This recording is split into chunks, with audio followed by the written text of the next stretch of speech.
On November 18th, 1987, police were called to check in on the Dardeen family when reliable worker Keith was absent from his job. When police entered the family home, they found a horrific scene. Keith's wife, his 2-year-old son, and newborn daughter were viciously massacred. Keith was missing from the house until his murdered body was found later that day. What happened to the Dardeen family and who did this?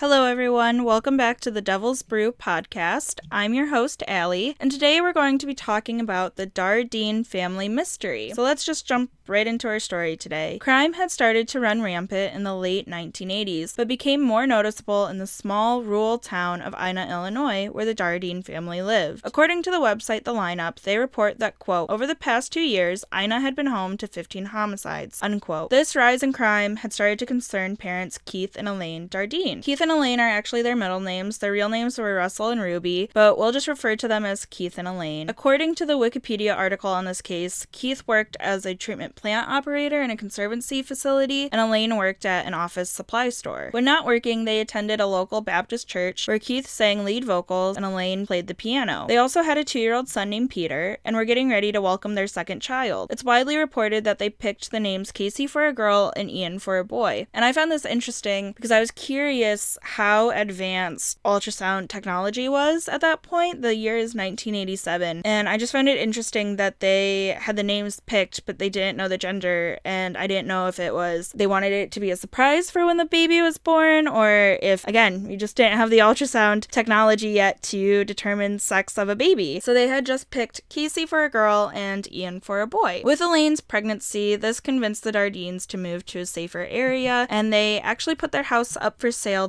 right before this happened. Keith was also described as being really protective of his family even before the crime rate had started to go up. I saw a story that one night a little girl had knocked on the door to use his phone, and Keith actually turned her away just to be extra cautious. I found this surprising, especially because the case takes place in the 80s, that Keith had turned away this little girl, because I feel like during that time period they didn't really know much about stranger danger or serial killers, because I feel like a lot of people who listen to true crime, they know that some people unfortunately use innocent looking kids or dogs to kind of try to lure people out of their homes, and I was just surprised that Keith was able to be like, I don't know, I'd rather you just go on to a different house and not use my phone, please. If this were to happen to you, please call the police. Better be safe than sorry. But it was just surprising that Keith turned her away just to be extra cautious. So there wasn't really a lot of information about the Dardeen family before this happened, so we're just going to start talking about the morning of November 18th, 1987. Apparently, both of Keith's parents, they were divorced and lived apart at the time, received a phone call from Keith's manager. Keith wasn't at work yet, and the manager just wanted to make sure that Keith was running late or forgot to mention this absence. According to Keith's parents, they didn't know that the family was going to be out of town or doing anything out of the ordinary, so this surprised them that Keith was late as well. So Keith's parents called the local police to do a wellness check on the family, and Keith's father came with a pair of keys. And I'm going to put a little bit of a trigger warning. This is a little bit much. We're going to talk about the death of children. I'm just going to put a warning here and maybe skip ahead a few seconds or a few minutes, and we'll probably be talking about something else. But when they walked into the house, they unfortunately walked into a nightmare. Laying in the bed, tucked in together, was Elaine, her 2-year-old son, and a newborn baby, and they were all unfortunately beaten to death. It was found that the murder weapon was a baseball bat that Peter had gotten for his 2nd birthday. Elaine was the only one bound and gagged, but she suffered so much trauma, her body had actually gone into labor, and she delivered her baby girl, whose name would have been Casey. The killer unfortunately also killed the baby. Elaine didn't seem to have been assaulted or raped, and it's theorized that her pregnancy and sudden birth may have interfered with this, but the authorities also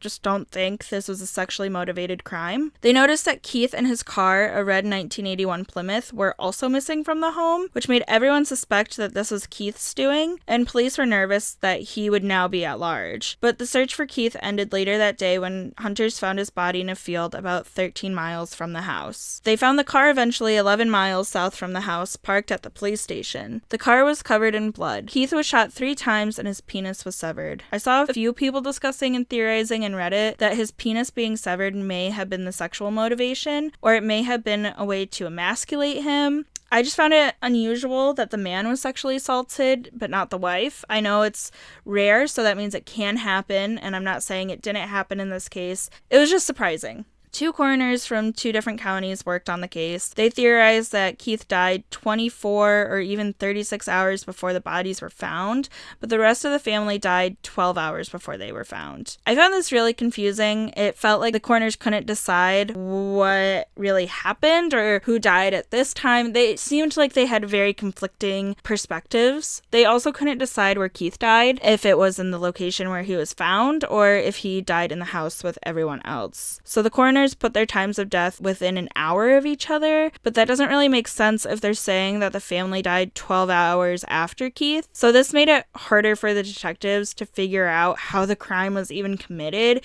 if the coroners couldn't decide key information like their time of death. I'm going to talk about my theory. From what I've read, it sounds like Keith was taken from the house, or maybe he was convinced to leave the house somehow and the killer killed him first. If the car was covered in blood, Keith was probably shot in there, but died in the field. But then did the killer go back to the Dardeen house to kill the rest of the family? And then drive back to the police station to dump the car? The car being found so close to where Keith was found makes me feel like Keith was dumped and then they left the car. I feel like getting rid of the car would be the last thing they'd do, so I feel like they killed the rest of the family and then took Keith, killed him in the car, dumped him in the field, and then left the car at the police station. And then just left entirely. And it doesn't make sense that they would use the car to dump him, go back to the house, finish what they did, and then dump the car again. You know, I don't know. This is a little convoluted, especially if they died within an hour of each other. Then I can see the killer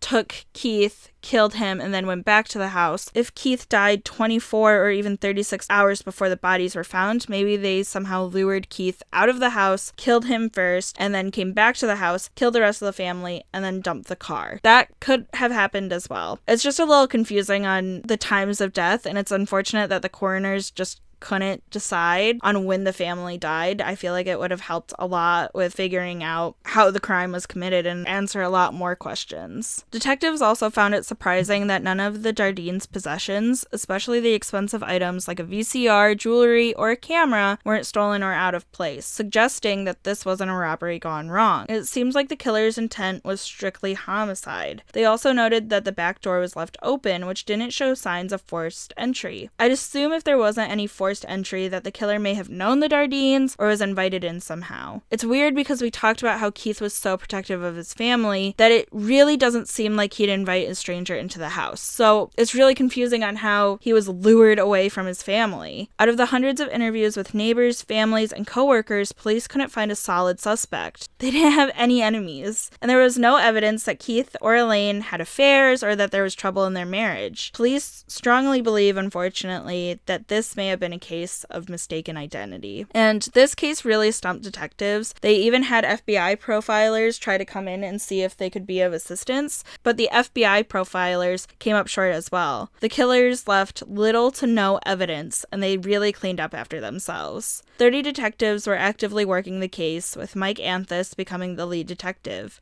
Joanne Dardeen, Keith's mom, also worked with police to try to better understand the crime and help in any way she could to get justice. It was really nice reading an article that featured an interview with Anthus, and he seemed to talk really happily about Joanne's help, so it's really great that a family member was able to provide assistance and actually work with police, and it seemed like Joanne also liked the police. She seemed to be grateful for the work that they were doing, and it's just nice to hear a case where family members had a good experience working with investigators. With really no evidence left at the crime scene, the police were kind of trying any motive, and they were wondering if this was a drug deal gone wrong. They found a little bit of marijuana in the house, but Joanne Dardeen, Keith's mom, was vehement. They wouldn't have tried selling on their own or wouldn't have bought from a non-reputable source. With a lack of motive and evidence, it was hard to solve the case or even begin to figure out how to solve the case.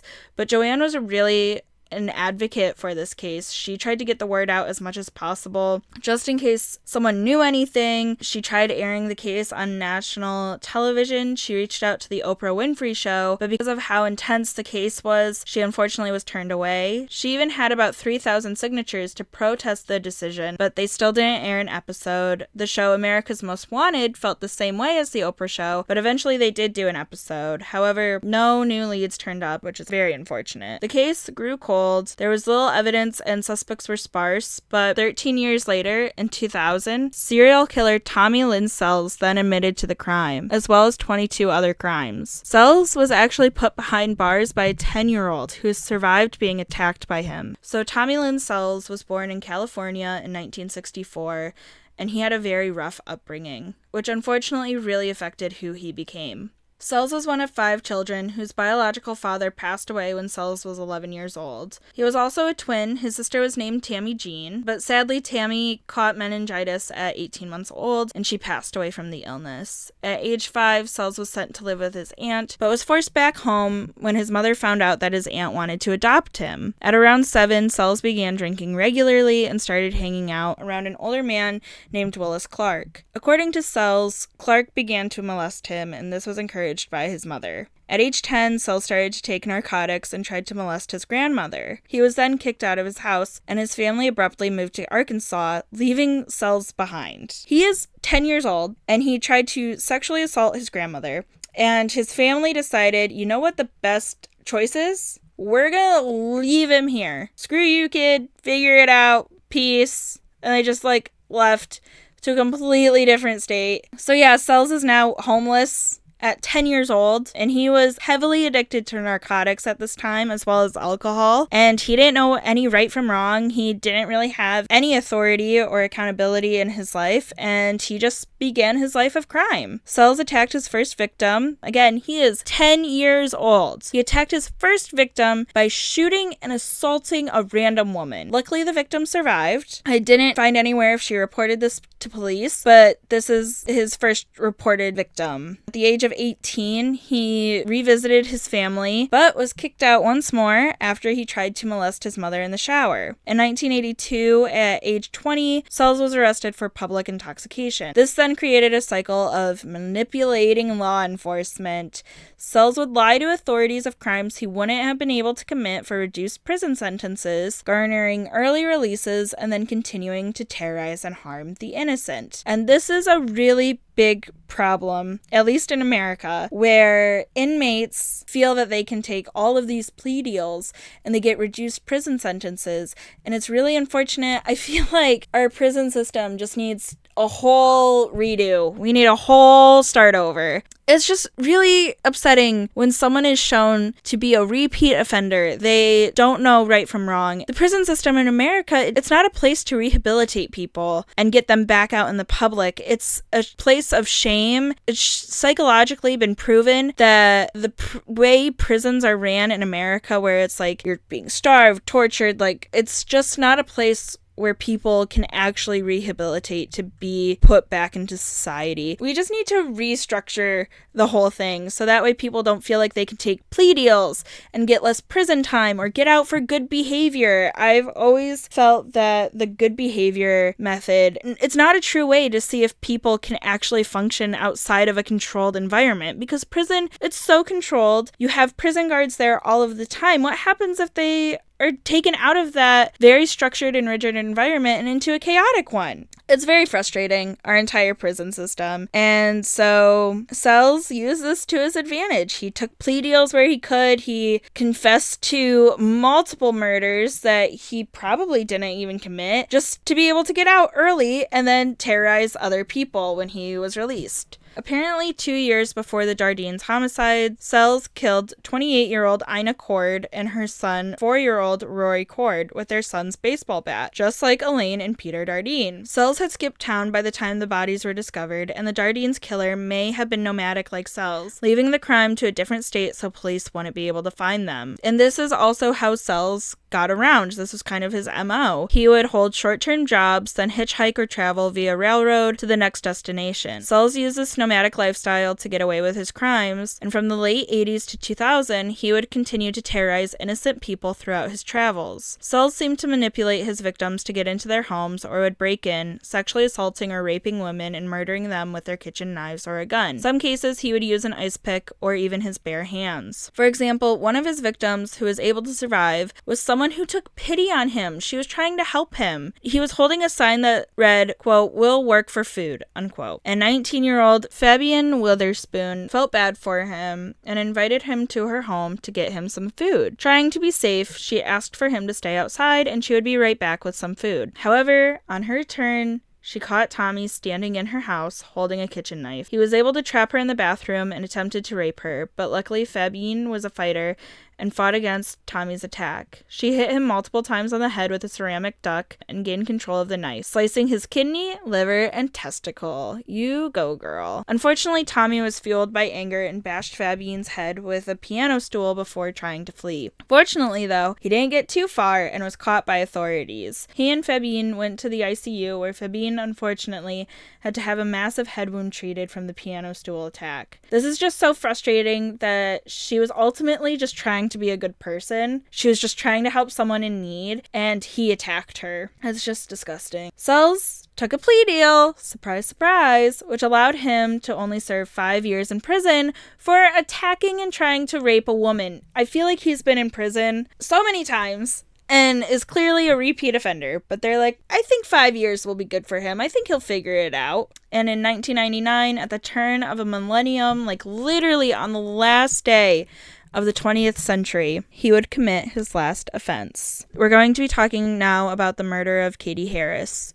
12 years after the Dardeen family homicides, a 10-year-old survivor, who I will be referring to as Jane, because I would like to keep her anonymous, helped put Tommy Lynn Sells behind for good. So I want to keep Jane anonymous because apparently in her adult life, she has been cyberstalked and sent threatening images from the crime scene she survived. She and her siblings would also be sent disturbing text messages by this person. This happened fairly recently, around 2016, so about 7-ish years ago, and luckily the person was arrested and was found guilty for these cyberstalking crimes. Apparently, and luckily, cyberstalking is now a federal crime, and this law became an amendment to the Violence Against Women Act. Fox reports that, quote, "The federal cyberstalking statute applies to a person who uses an interactive computer service, electronic communication service, or electronic communication system of interstate commerce to harass and intimidate someone, placing the victim in reasonable fear of death or serious bodily injury to that person, immediate family member, or a spouse, and causing them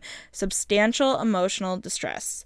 So basically, in definition, cyberstalking is anything that can happen online or a device that can go online. It can happen by anyone, even a family member. And as long as it causes someone substantial emotional distress, constitutes as cyberstalking. So I'm really glad that luckily we now have laws in place for cyberstalking. A lot of stalking crimes go unreported or untried, and it's nice to know that we're trying to be better and trying to get more laws to protect victims of these horrible crimes. So unfortunately, Jane, who survived an attack in 1999 and 2006, she was cyberstalked by someone who would then send her pictures of the crime scene from 1999. He sent her a lot of threatening texts, and it's very gross, and luckily this person is behind bars. He was sentenced in 2021 with a plea deal, so unfortunately he will be released in 2025. This feels like deja vu to when Sells would be incarcerated. He used good behavior and plea deals for less sentences and then would be released back into society. So yeah, because she was harassed online, I just kind of want to keep her identity anonymous. This also happened when she was, again, 10 years old. I feel a little bit uncomfortable. She's an adult now. I feel like she should have separation from this case. So I'm going to refer to her as Jane. Tommy Lynn Sells' last crime took place on November 31st, 1999 in Del Rio, Texas. Cells had slipped through an open window, breaking into a house where 3 schoolgirls were just having a slumber party. The girls were staying at Kayleen, who went by Katie, Harris's house. She was 13 at the time, Jane was 10, and Jane's little sisters were there too. Jane's family was moving from Kansas to Texas and befriended the Harris family, who let the girls stay over while Jane's parents worked on moving items from Kansas to Texas. And this is so sad. They're just having like a sweet, innocent slumber party. They're all being friends and like hanging out, and someone took this from them, just ruined their entire lives. It's so gross. And also, I saw that Cells had befriended Katie Harris's parents at church, and he had actually been in their house before. They were just having a dinner, and it's just so gross to see all these people being nice, caring individuals and being taken advantage of by just some gross person. It's just so gross and so sad that he did this. So I'm going to talk about that night. This is also another trigger warning. This is the death of a child. Unfortunately, Katie was sleeping on the bottom bunk bed in her room, and Jane was on the top bunk. Cells used a 12-inch long knife that he used to cut open Katie's clothes and began molesting her while he held that knife to her throat. Katie was able to wiggle free, stood up, and started to scream. This woke up Jane. She was terrified of what was happening and didn't know what to do in this situation. She was so scared for her friend, but was also scared for her life. She stayed on the top bunk and unfortunately watched Cells slit her friend's throat and then repeatedly and fatally stab her. When Cells was leaving out the door, he looked back, and that's when he saw Jane on the bunk bed. He then reached up and slit her throat, severely wounding her trachea. Cells then finally left the home. Jane was able to get to her friend, holding her in her final moments. Then Jane ran to a neighbor's house to get help. Jane couldn't talk because of her injury and wrote on notepads for help, writing, quote, "The Harrises are hurt. Tell them to hurry. My neck hurts. Will I live?" Unquote. And luckily, Jane did live. Unfortunately, Katie was dead, but this gave Jane the strength to find her killer. Jane worked with authorities to create a composite sketch of Cells. Using this sketch, they were able to get Cells into custody. During a lineup, Jane was able to pick out her attacker. Not only did she assist in apprehending her friend's killer, she then testified against him in court. It's just so incredible to hear her strength at so young. It's absolutely heartbreaking that she had to go through this, but I'm so proud of her to be able to stand up against someone who traumatized her, who took her friend away from her. I also found it interesting that when Cells was 10 years old, he was perpetuating the cycle of abuse. That's when he started his rampage because of the violence that he experienced when he was a younger kid, but Jane was also 10 years old at this time, and she chose not to be a victim of this abuse, and rather get justice for these wrongdoings. It's just interesting to see the parallels between their two lives, where she was traumatized but chose to stand up against that, and he continued to be an abuser. But luckily, it seems like Jane is having a really great time in adulthood. It looks like she's living her life to the fullest, and it's so great. She decided not to be a victim in this case, and that's why I don't want to say her real name anymore. I feel like she can break free from this and live her life now without this holding her back. So during Cells' arrest and interrogations, he started admitting to a multitude of murders and rapes he committed while drifting across the country. Police believe he committed at least 12 of these crimes, but are skeptical of a lot that Cells fessed up to, including his admission to the Dardeen's homicides. Cells claims that he met Keith at a truck stop and that Keith had invited Cells over for dinner.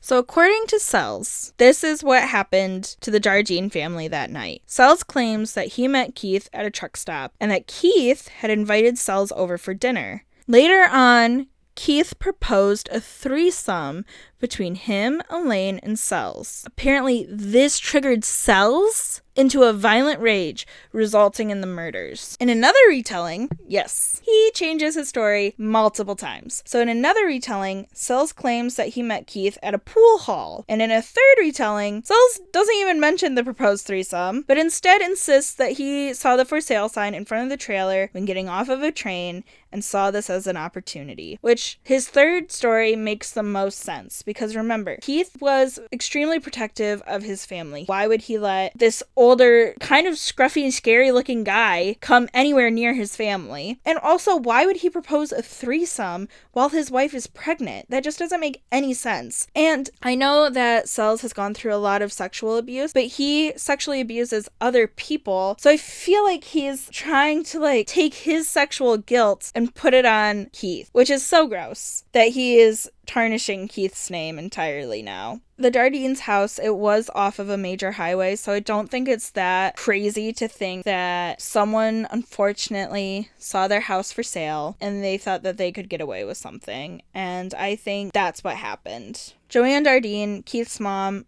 also doesn't really believe that Sells could have done this, especially with what we talked about, where it doesn't make sense that Keith would invite someone over when he was known to be so protective and the crime was going up in the area that they lived. So I feel like he just would have been way more cautious than to invite like a 20-year-old guy into his house. One of Keith's longtime friends was quoted in the Chicago Tribune saying, quote, "If Keith wouldn't let a young girl in to use the phone, he wouldn't let a 22-year-old man in," unquote. I don't think Keith willingly brought anyone into the house. Unfortunately, it seems like Keith was lured away from the house or something happened where he was attacked away from the house. Sells also seemed to get very few questions right about the murder, and anything that was kept from the public that they asked him about, he kind of just by chance would guess it right, or he mostly guessed it wrong. And with that, the state of Illinois did not charge Sells with the Dardeen family murder because they found reasonable doubt that he committed this crime, and they felt that Sells was trying to work the system again by claiming to have committing cold cases for a lesser sentence, which is a pattern that he was shown to do throughout the years. However, Sells was convicted of the murder of Katie Harris